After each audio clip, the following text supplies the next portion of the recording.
Ladies and gentlemen, distinguished guests, thank you for the opportunity to speak with you as part of your 40th anniversary celebrations of the Australian Orthotic Prosthetic Association. I'm sorry I can't attend your National Congress in person to pass on my congratulations.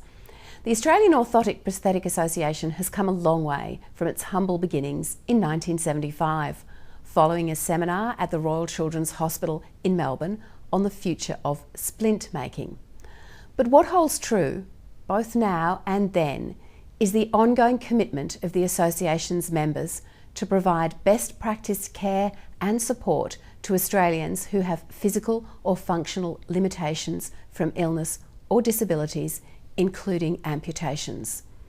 Right from the start, the association recognised the importance of establishing a professional organisation committed to the ongoing education of its members and as a way to share knowledge and developments in treatment.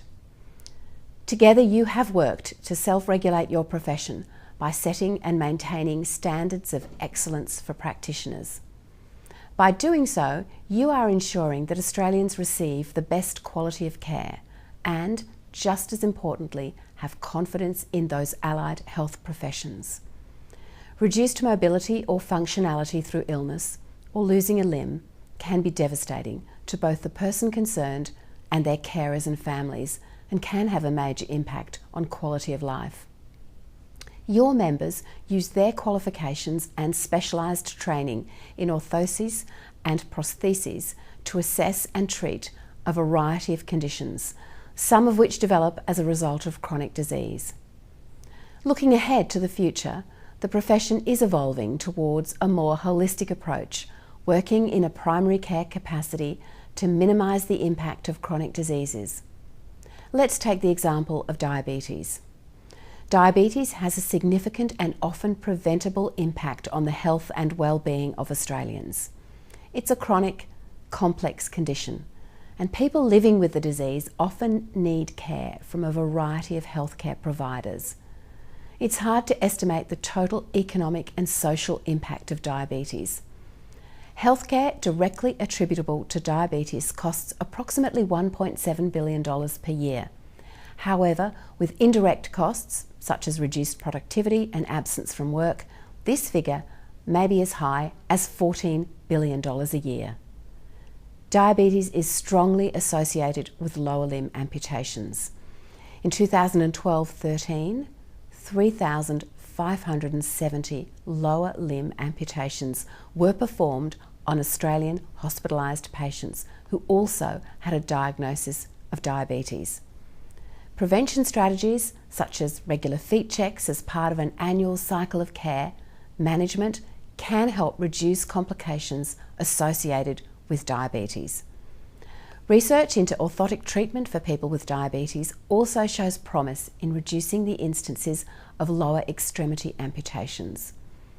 Because people with diabetes often see a number of different health professionals across primary, community, hospital and specialist care services, the best practice approach recommends an integrated and coordinated approach to healthcare. Developing this collaborative approach across the health sector to elevate preventative care for people with chronic conditions will be a challenge, but it's a journey we need to take for the benefit of all Australians with the condition. It's something being considered by the National Diabetes Strategy Advisory Group, and its recommendations will inform the National Diabetes Strategy due out later this year. Preventing where possible and managing chronic diseases and their health complications will be one of the major future challenges for both our health system and Australians more generally. As you are no doubt aware, we've begun a broad-ranging review of our health system called Healthier Medicare. Keeping people as healthy as possible and out of hospital for as long as possible will be a key priority. That means making sure people with complex or chronic medical conditions receive the right care, in the right place, at the right time.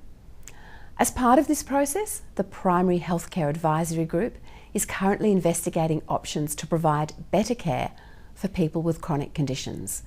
A discussion paper was recently released called Better Outcomes for for people with chronic and complex health conditions through primary health care. This paper, which is available on our website, lays out a number of options.